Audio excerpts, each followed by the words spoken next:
நம்ம சமுதாயத்துல மிகப்பெரிய ஒரு மாஃபியாவாக வளர்ந்திருக்கிறது தான் இந்த தனியார் டியூஷன்கள். பெரும்பாலும் எல்லாருக்குமே தெரியும், நம்மளும் நிறைய காணொளிகள் போட்டிருப்போம். ஆனாலும் நானும் தனியார் வகுப்புகள்ல படிச்சிருக்கிறேன். தனியார் வகுப்புகள் ஆரம்ப காலத்துல மாணவர்களுக்கு ஒரு எக்ஸ்ட்ரா நாலேஜை கொடுத்து மாணவர்களை இந்த போட்டி பரீட்சை ஓ லெவல், அடுத்து அட்வான்ஸ் லெவல் ஏ லெவல், இந்த பரீட்சைகள்ல பெறுபேறுகளை பெறுவதற்கு உதவக்கூடியதாக இருந்தது. இப்ப அப்படி இல்லை. அது ஒரு வருமானம் பெறக்கூடிய ஒரு மார்க்கமாகவும் ஒரு போட்டித்தன்மை வாய்ந்ததாகவும் ஒரு பிசினஸாகவும் மாறிக்கு. அந்த வகையில ஏறாவூர்ல வைத்தியசாலை எல்லாம் இருக்கு. அந்த வைத்தியசாலைக்கு அருகாமையில நான் பேரும் இடமும் குறிப்பிடல, சரியா? ஏனென்றா இந்த காணொளி பார்த்து கொண்டிருக்கிற நபர், அந்த பிழை செஞ்ச நபருக்கும் குடும்பம் பிள்ளைகள் எல்லாம் இருக்கு. ஆனா அவருக்கு ஒரு போனிங்காகவும் இப்படியான செயற்பாடுகள் செய்யக்கூடிய பலர் இருப்பீங்க சமுதாயத்துல. அவங்களுக்கு எல்லாம் ஒரு அட்வைஸா நீங்க திருந்தனம் என்பதற்கான ஒரு தம்பியிட, ஒரு அண்ணன், ஒரு சகோதரன், ஒரு உணர்ச்சி பூர்வமான வார்த்தையாக இதை பாருங்க. கட்டாயமாக இப்ப தனியார் வகுப்புகள்ல கட்டணங்கள் அறவிடுவாங்க, அது பிரச்சனை இல்லை. ஆனா பேராவூர் வைத்தியசாலைக்கு அருகாமையில ஒரு டியூஷன் சென்டர் ஒன்று இருக்கு. இதுல ஒரு ஆசிரியர் என்ன செய்யறாங்கன்னா, இப்ப திங்கள் செவ்வாய் 2 நாளும் கிளாஸ் அடிக்கின்ற வைங்கிற, திங்கட்கிழமை கிளாஸுக்கு போகாம செவ்வாய்க்கிழமை கிளாஸுக்கு போனா திங்கட்கிழமைக்குரிய காசை கொடுக்கணும். அப்ப அந்த 50 ரூபாயையும் கொடுக்கணும்.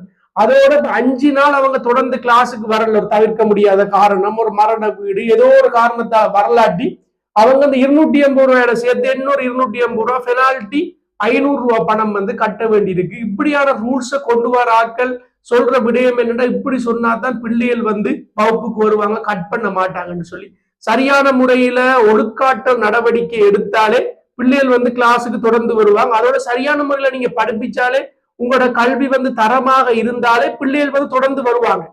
தொடர்ந்து வராத பிள்ளைகளுக்கு நீங்க பேரண்ட்ஸை கூப்பிட்டு அவங்களுக்குரிய ஆக்ஷன் எடுக்கலாம். ஆனா இப்படி பணத்தை அறவிடுறத ஒரு நாளுமே ஏற்றுக்கொள்ள முடியாது.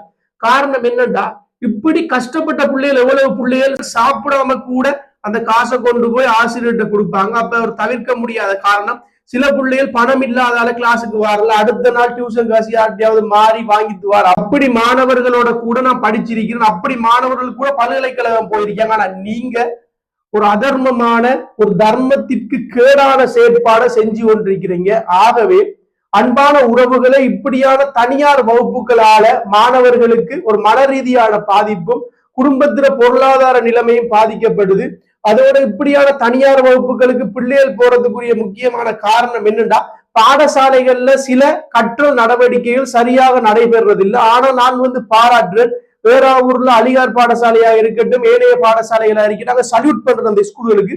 ஏன்னா அந்த ஸ்கூல்கள்ல முஸ்லீம் பிள்ளைகள் மட்டுமில்ல, தமிழ் பிள்ளைகள் நிறைய பிள்ளைகள் படிக்கிறாங்க. அங்க தனியார் வகுப்புகளுக்கு பெரும்பாலும் அனுப்புறது இல்லை. பாடசாலைகளிலே வகுப்பு நடக்கும் அந்த அதிபர் எல்லாம் உண்மையை தரமான நபர்கள். அவங்க அவடத்திலேயே கிளாஸ் எல்லாம் எடுத்து பக்காவா செய்யறாங்க. ஆனா இப்படியான செயற்பாடுகள் இடைக்கிடைக்க நடக்கத்தான் செய்யுது. ஆகவே பாடசாலைகள் தரமானதாக இருந்தா தனியார் வகுப்புகள் தேவையில்லை என்பதுதான் என்ற கருத்து. அதையும் தாண்டி தனியார் வகுப்புகளுக்கு போகலாம். தனியார் வகுப்புகள் பாடசாலை கல்விக்கு சப்போர்ட் பண்ணக்கூடியதாக இருக்கணும். ஆனா இங்க தனியார் கல்விக்கு தான் பாடசாலை கல்வி சப்போர்ட் பண்ணக்கூடியதாக இருக்கு. தனியார் டீச்சர்மார் வைக்கிறதான் சட்டம், அவங்கதான் ரூல்ஸ். அதை எதிர்த்து கேள்வி கேட்கலான்ற ஒரு சூழ்நிலை இப்ப சமுதாயத்தில் உருவாகித்து அதை முடிவுக்கு கொண்டு வரணும். ஏறாவூர் நகரசபை சிறப்பாக செயற்பட்டு கொண்டிருக்கு. இப்ப ஏறாவூர் நகரசபை இதுக்கு ஒரு சரியான நடவடிக்கை எடுத்து ஒரு சரியான பிக்சட்டான ஒரு அமௌண்ட் எடுங்க. ஏறாவூருக்குள்ளேயோ இல்லாட்டி மட்டக்களப்புக்குள்ளேயோ எங்கே எல்லாரும் சேர்ந்து ஒரு முடிவெடுங்க.